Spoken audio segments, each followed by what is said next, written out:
the guide's wrapped. I am going to show you how I wrap a guide.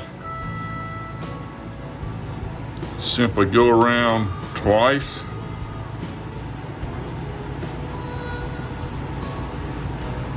Then you just overlap it. You may have to help it with your finger a little bit. Once you get around it again, you can straighten everything out. I probably need to cut this cable top off right there. It's going to be in my way.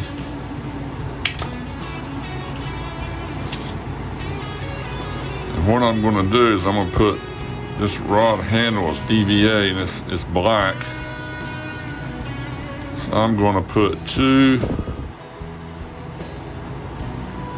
trim bands in this, on this.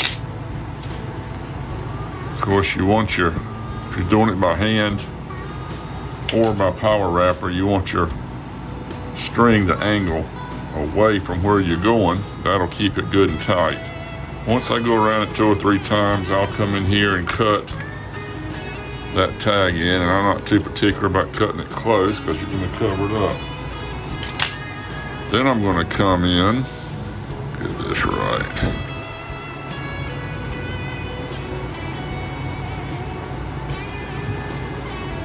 Sometimes when you use these cable ties, the tip of this will actually pop up, and that's what's going on. So I'm trying to slide this down just a little bit. There you go.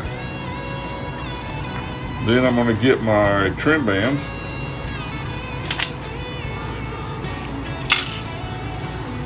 And I like to get away from where I cut that tag in, which is right there. So I'll go around, to about here.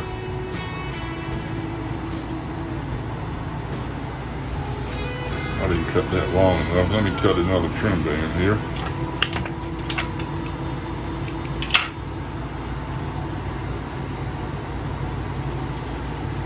And I'll just simply introduce that in and turn it. And you can do it under power. Sometimes you have to help it a little bit on that, get up on the guide. I did file these down, but still, you still need a little help sometimes. Once it gets up on it, you have a power wrapper, you can, I never go fast. I see these guys just going crazy.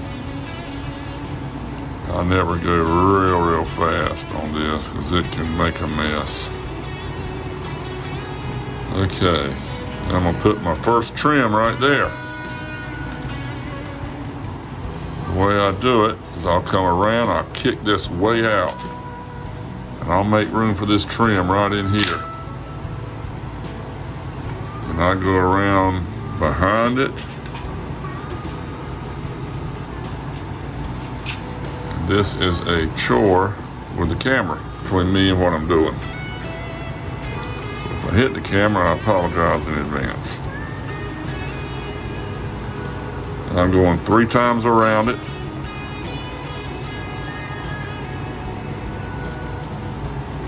And I go back to where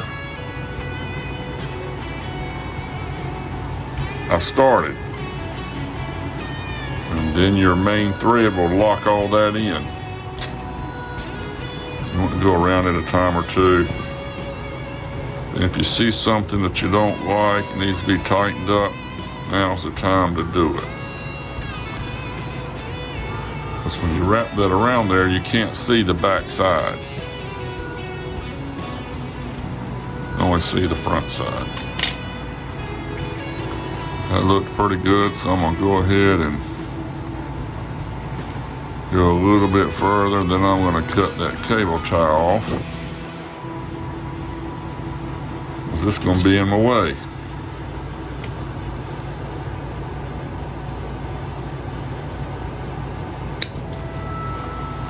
I've got enough thread up on, I guess I've got about 1/3 of it covered. And I just eyeball trying to get these trim bands about centered. on itself there.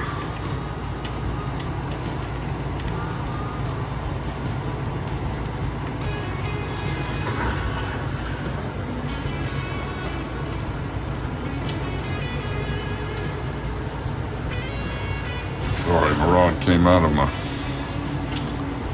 holder at the end down there.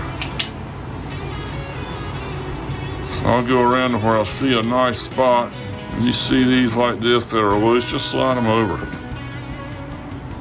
Don't make more out of it than it is.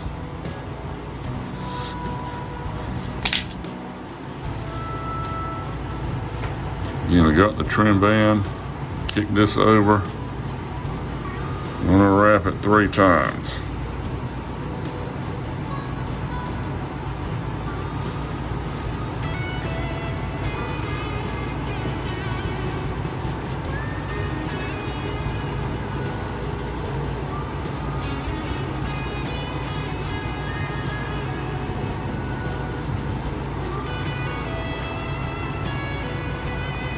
Once I go the 3rd time, the way my wrapper is, I have to tighten that string back down.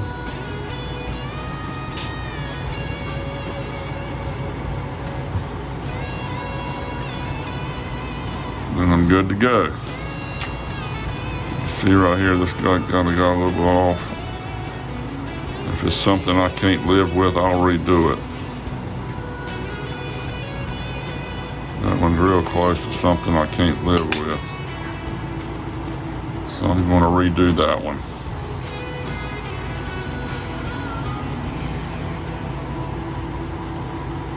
Again, with the camera between me and what I'm doing, it really does make it a little tough. That's 1. That's 2.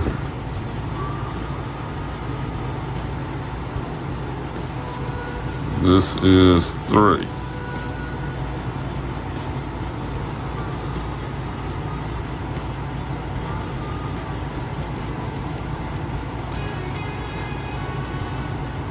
Tuck it back around. You want some more details on how to wrap these guys and see how at least I've got one video just on how I do these trim bands. It's a fairly short video, so if you want to look at that, it might help you.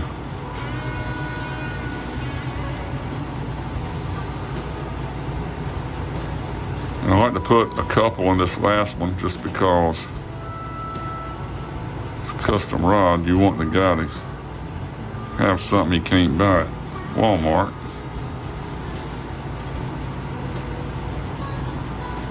I very rarely use black trim bands just because that's what a store-bought rod usually is black.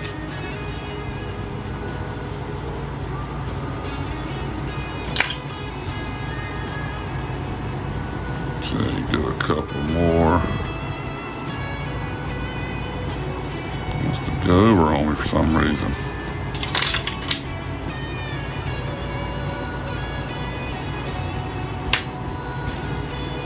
Get around 3 or 4 times, you can cut this tag in.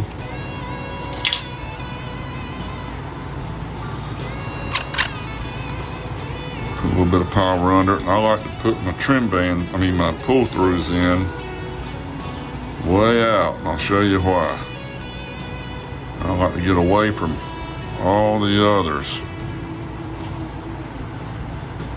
where I've had, tag ends to cut or whatever. Went a little too far.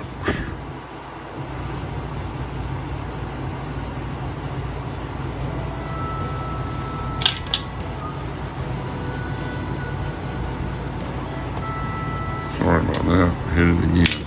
So you reach in, you grab it, create a tag end.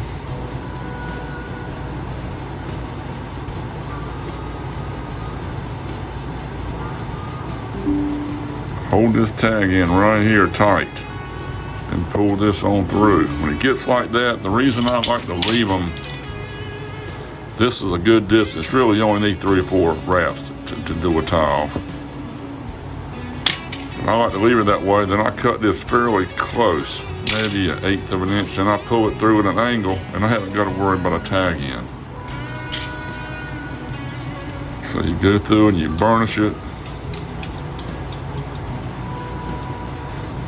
You can do it under power, or you can do it by hand. I've done it both ways. This last tag end to cut off from the trim bands. Pull it, lay your blade down, pull the string through it. It'll take care of it, just like that.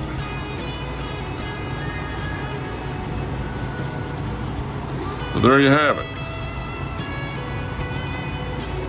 That's a guide, that's how I do them. And this is the step. The next step, or part of this step, is I'm going to show you epoxy and how to put epoxy on. Y'all stay tuned for that. Okay, I'm mixing up the epoxy now. I like this Generation 4. That's really good stuff. I've tried a lot of them. This works for me. And all epoxies, they all recommend mixing a minimum of 3 milliliters. I don't always do that, but that's what they recommend. And I'm going to do 3 this time. But I'm telling you, as long as you do 50-50 with Gen 4, I've done it as little as 1, and I just needed something. I mean, I can't be wasteful enough to mix up 3 milliliters of each when I'm just touching up a guide or something. So there's 3. This one is a 2-part 50-50 mix. And then the way I do it, these syringes come blue and red. This bottle is red. This bottle's black, but I put a blue piece of tape on it just to help keep me straight. My hand has to touch that, and I double check myself. You get out here, and you might think that's silly, but you get out here and get your mind on other things, and you get the wrong syringe, and you don't do it but once, because you can't use them twice. Or over once you do that. This is the resin right here. 3 milliliters. There's that. Then I'll take my brush, which I just had somewhere, and I'll use the back end of this as a stir stick. I'll make sure it's clean. And you're supposed to stir it for 3 minutes. Okay, I've got it stirred. I stirred it for 3 minutes. No matter how slow I go, I always get bubbles in it, but this is a quick release. This stuff releases the bubbles so good. I then pour it into a metal pan. You can get these at Mud Hole or anywhere, or a lot of folks take this tin foil and put it on a paper plate. But I like the metal. You can actually reuse these, to be honest with you, so fine. And this is my very first coat. So I'm going to put a very, very, very light coat on this. Right now I'm just trying to get it all out of the thing here and put it up here. Because this time of the year, this stuff was set up pretty quick, so you can't dilly-dally around too much.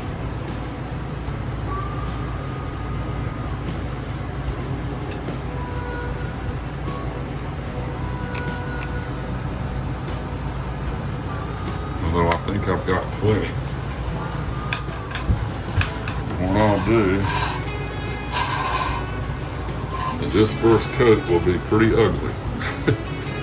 It won't be anything that you'll want to write home about. I do my epoxy. This helps release those bubbles. It thins it out. I'll run it all around. Then I'll start. And I'm going to do a coat. I put a coat under where my labels go. So this will go there. And I'll do it under a little bit of power.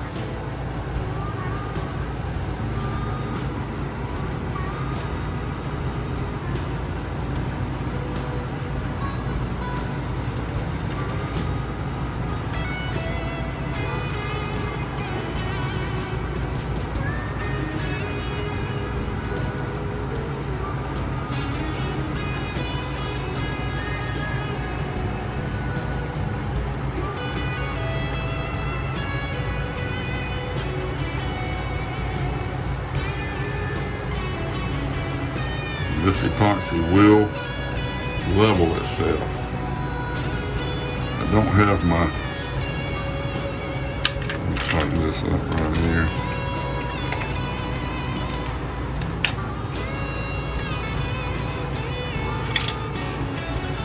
These was jumping around a little bit. I didn't have them tightened down.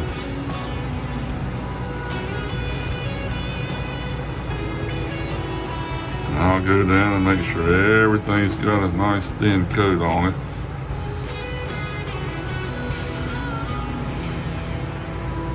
What that does, it helps get the air bubbles out.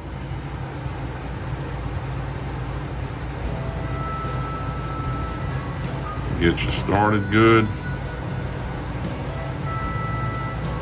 If I think I've got too much, again, don't make too much out of this. Main thing, I like horizontal long strokes. As this thing turns,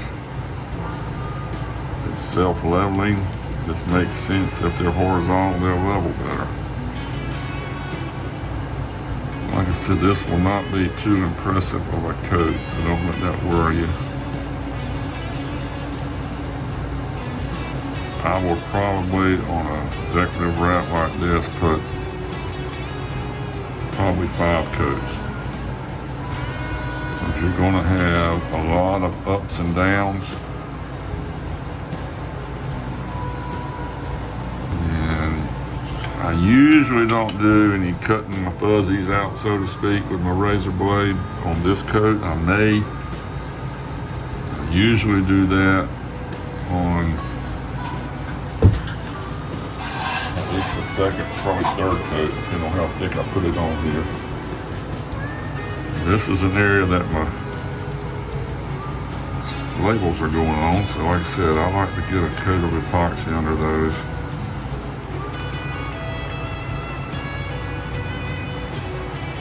My pedal is real touchy, so I'm scared I'm gonna go too fast.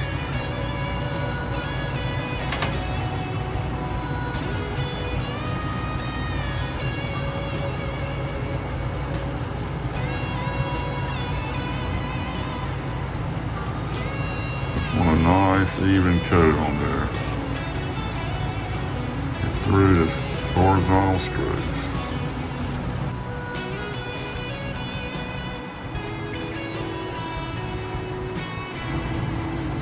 There's a little area right under the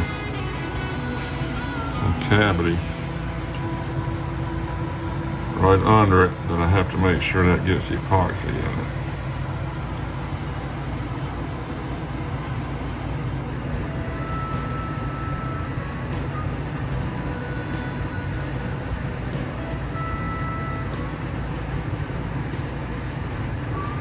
You'll think, well, there's no way that's enough.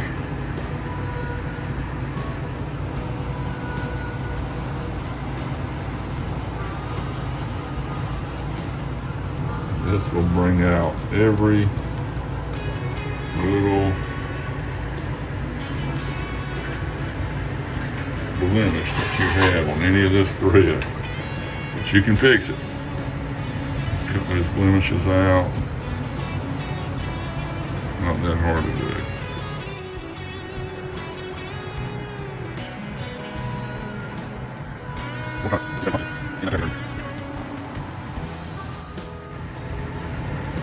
I'm just trying to get everything wet. That's all I'm trying to do at this stage.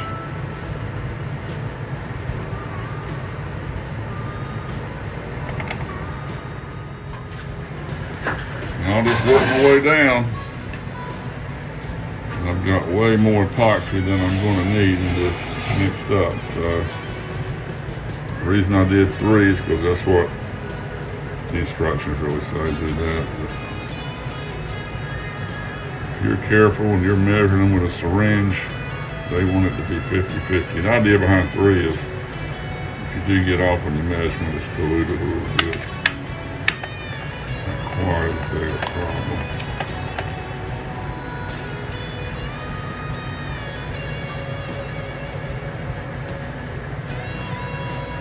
These colors are my high school colors, red and black. I didn't do it that way for that reason, but that's what they are. Okay, you kind of get the idea. I'm not going to bore you and let you watch. I've done, I don't know, this is my 6th one. I got 3 or 4 more to go, so I'm not going to bore you with all that, but you get the idea.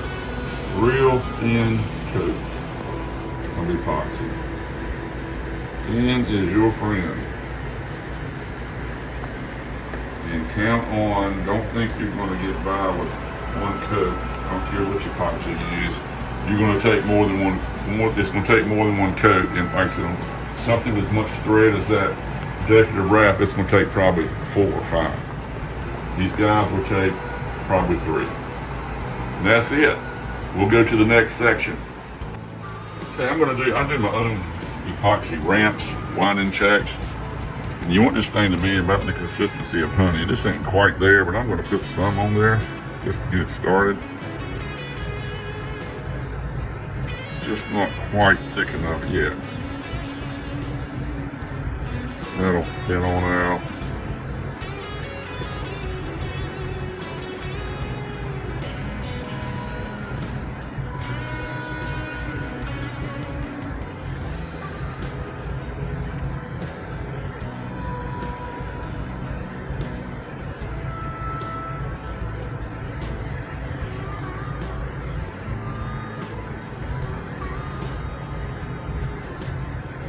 Starts acting like it wants to roll off.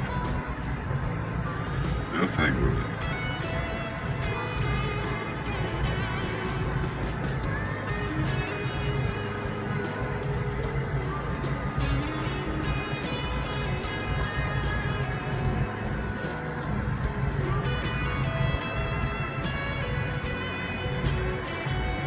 Starting to do it now.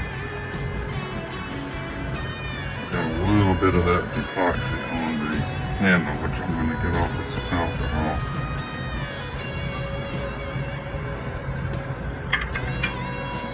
I want it a little closer.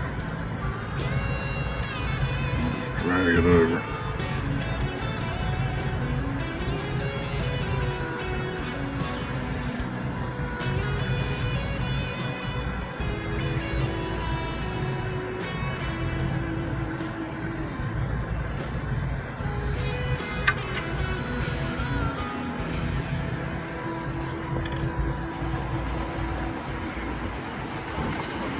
Epoxy off the handle, I can sand it off.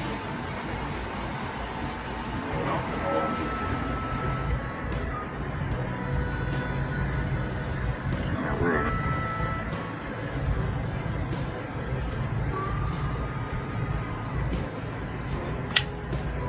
Fold this and just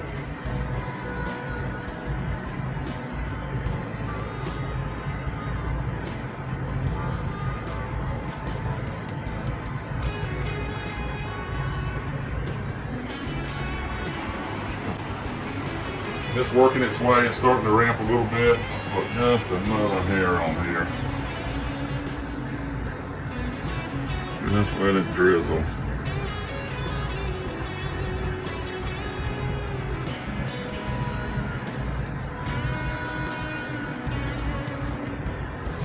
I think that's probably going to do it.